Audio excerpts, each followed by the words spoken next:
یہاں واپس آئیے، جو منافق ہے وہ بھی سلام کرتا ہے، یعنی کیا دعویٰ کرتا ہے کہ میرے دل میں آپ کے لیے بس اچھائی ہی ہے، میں بھی آپ کی طرف مخلص ہوں، آپ کی بھلائی چاہتا ہوں، آپ کی خیر کے لیے آپ کے ساتھ میں مسلمان ہوں جیسے اور مسلمان ہیں۔ اس سے مسلمان دھوکہ کھا سکتا ہے کہ نہیں؟ بالکل کھا سکتا ہے، اور کھائے اور کوئی بات نہیں،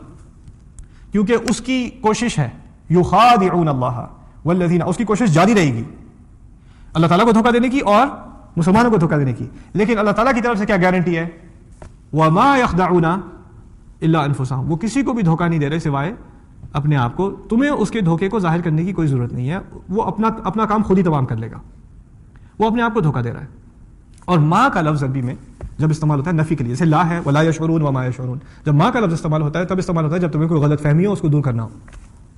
نہیں تم غلط سوچ رہے ہو، نہیں وہ تمہیں دھوکہ نہیں دے رہے، اصل میں وہ خود کو دھوکہ دے رہے ہیں، تمہاری تصحیح کی جا رہی ہے، تمہاری سوچ غلط ہے، اس کو ٹھیک کیا جا رہا ہے، تب ما کا لفظ استعمال ہوتا ہے وما یشعرون۔ اب آگے کیونکہ کیسے نہیں پتہ کیسے دھوکہ دیتے ہیں، کیونکہ اصل ان کا جو روگ ہے وہ دل کے اندر ہے، تو اگلی بات ہے فی قلوبہم مرض، ان کے دلوں میں مرض ہے، بلکہ کہا ہے فی قلوبہم مرض، اس میں جار مجرور مقدم متعلق بالخبر مقدم، اس کے معنی ایسے نکلتے ہیں کہ خاص ان کے دلوں کے اندر، اور صرف ان کے دلوں کے اندر ایک مرض ہے، یعنی باہر آپ کو مرض کا کوئی نام و نشان نظر نہیں آئے گا، آپ کو آ کے گلے لگے گا، آپ کے ساتھ آ کے نماز پڑھے گا، آپ سے اچھی بات کرے گا، رسول کے سامنے بیٹھ کے سنے گا بات، باہر تو کچھ مرض نظر ہی نہیں آئے گا، صرف دلوں کے اندر مرض ہے، اس لیے تو دھوکہ دینے میں کامیاب ہے۔ اگر کہو نا المرض فی قلوبہم، مرض ان کے دلوں میں ہے، تو اس کا مطلب عربی میں یہ نکلتا ہے کہ صرف دلوں میں نہیں ہے، شاید باہر بھی کوئی چیز سامنے آتی ہے،